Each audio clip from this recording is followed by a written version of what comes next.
Welcome to Overlooked. My name is Yemi, and I will be your host for the show.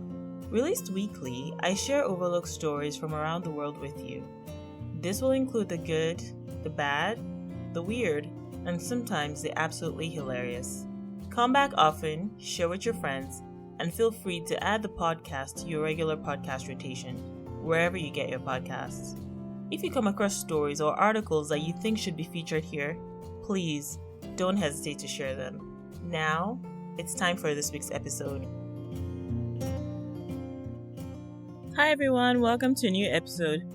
It is starting to get cold over here in Edmonton. Trees are already turning a beautiful shade of orange, but that comes as the harbinger of winter. What is the weather like where you're listening from? Drop me a comment on social media and let me know. Alright then, let's not dilly-dally further, and let's just jump straight into this week's episode.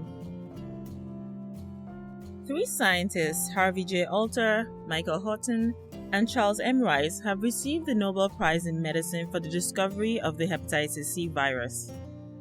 At the time of the award, the 3 scientists worked at the National Institute of Health, Maryland, in the US, the University of Alberta in Edmonton, Canada, and the Rockefeller University located in New York, USA, respectively. According to the Nobel Assembly at Karolinska Institute, this year's Nobel Prize is awarded to 3 scientists who have made a decisive contribution to the fight against the blood-borne hepatitis. Hepatitis is a major health problem that causes cirrhosis and liver cancer in people around the world.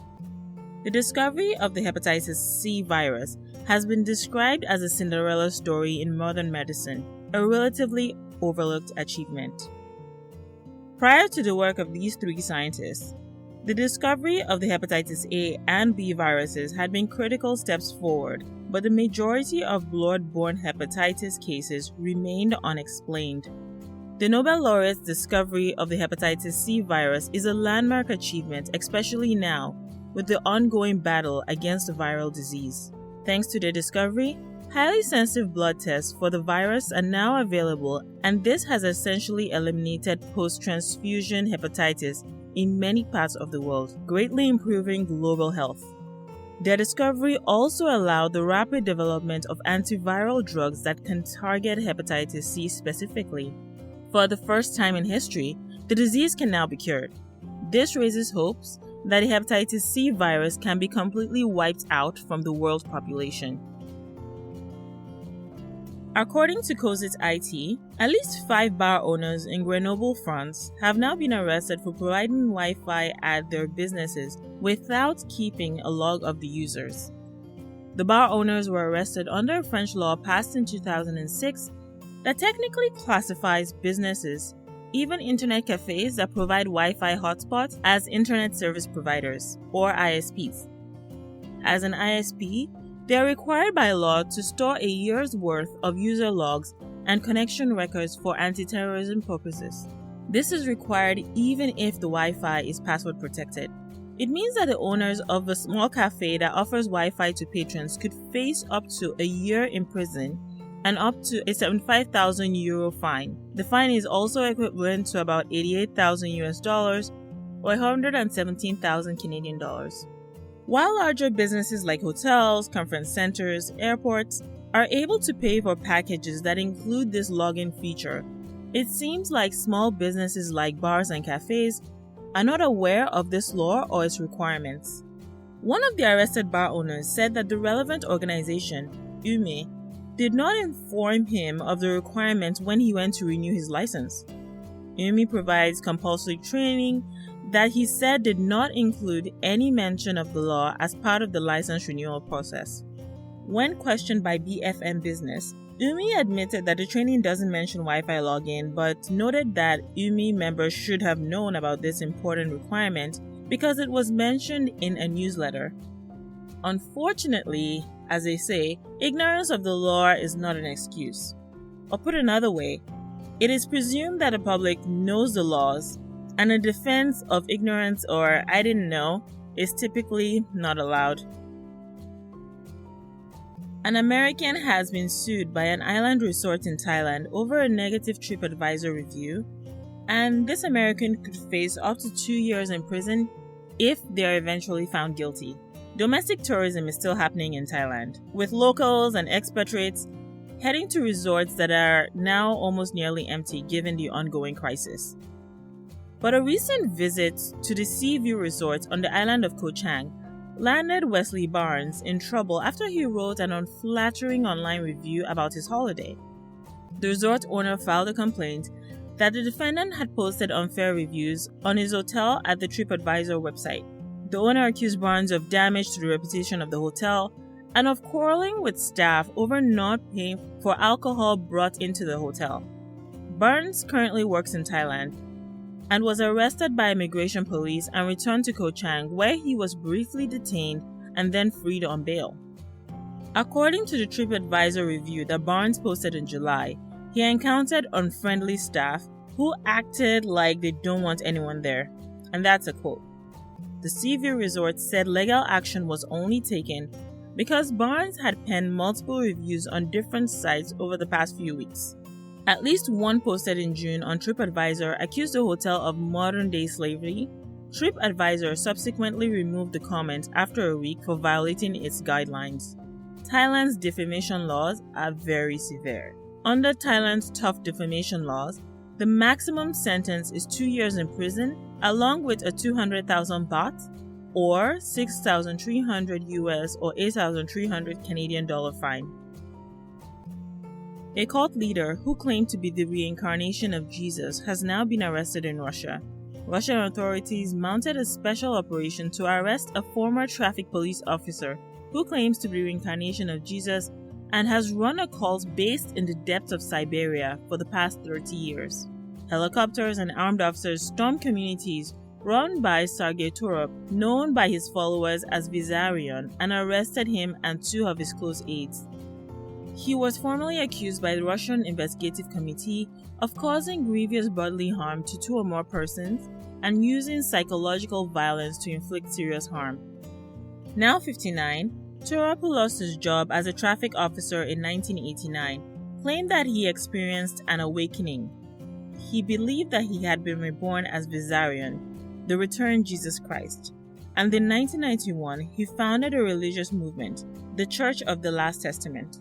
According to the New Yorker, the Church of the Last Testament combines elements from the Russian Orthodox Church with Buddhist themes on reincarnation, as well as preparations for an impending apocalypse. Members are vegan and are restricted from drinking alcohol, smoking, and even using money.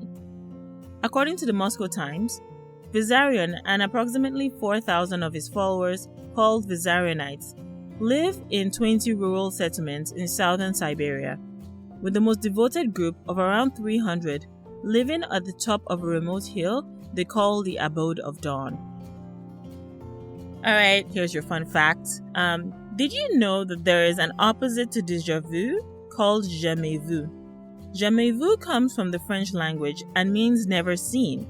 It refers to any situation that should be familiar, but feels unfamiliar and feels like it's the first time. For example, when you look at your face in the mirror and it begins to look strange, like you're just noticing something and it looks weird to you. Or if, for example, you temporarily forget what a pedal does when you should be driving. So yeah, have you heard of jamais vu before? Let me know. This was the first time I came across it this week as I was researching the stories for this episode. Our next story, which is our feature story, highlights the ongoing Nagorno-Karabakh conflict, where Azerbaijani and Armenian forces have exchanged heavy rocket and artillery fire. While the conflict has been simmering for over 2 decades, it escalated in late September 2020. Each side has accused the other one of targeting civilian areas as they fight over the disputed region of Nagorno-Karabakh. Azerbaijan's foreign ministry said on Sunday that 1 civilian was killed and 4 wounded in an Armenian rocket attack on the city of Ganja. Armenia has denied this. The leader of Nagorno-Karabakh said that his forces had targeted military air bases in Ganja only, but later stopped firing in order to avoid civilian casualties. Casualties from the past week's fighting have run into the hundreds, although precise figures are almost impossible to obtain right now. In a televised address, Azerbaijan's president, Ilham Aliyev, demanded Armenia set a timetable for withdrawing from Nagorno-Karabakh and said Azerbaijan would not cease military action until that had happened. At the heart of the decades-old conflict is the Nagorno-Karabakh region. It is recognized as part of Azerbaijan and remains within the country's borders, but it is controlled by ethnic Armenians. The countries fought in a bloody war over the region in the late 1980s and early 1990s, and although they had declared a ceasefire at that time, negotiations over the decades mediated by international powers have never resulted in a peace treaty. Nagorno-Karabakh is part of Azerbaijan, but its population is majority Armenian. As the Soviet Union saw an increase in tensions in its constituent republics in the 1980s, Nagorno-Karabakh voted to become part of Armenia, sparking a war that stopped with a ceasefire in 1994.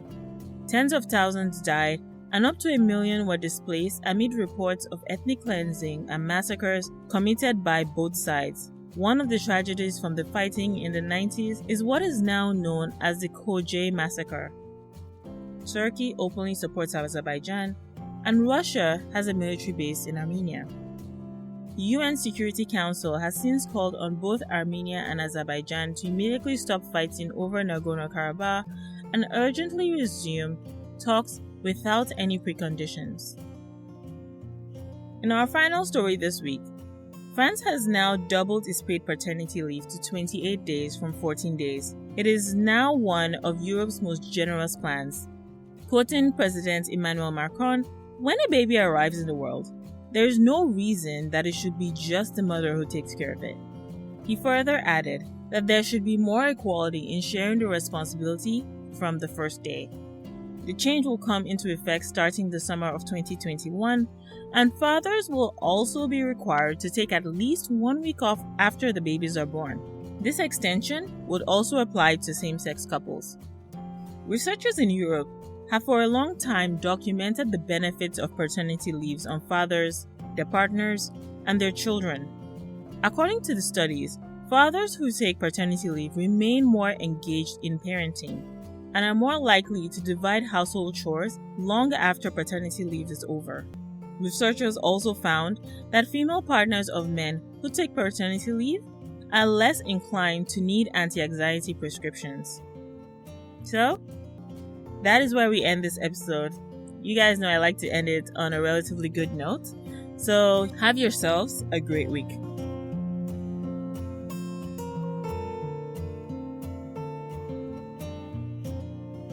Thanks for listening, friends. As a reminder, the podcast is released weekly. Subscribe or follow across social media to be notified when a new episode is released. Overlooked is a Tunuka media production, which also includes shows like Africa in My Kitchen, with more on the way. Follow Tunuka Media on Instagram, YouTube, Facebook, and Twitter to connect to say hi or to be on the forefront of upcoming shows and program schedules. Until next time, I'm your host Yemi.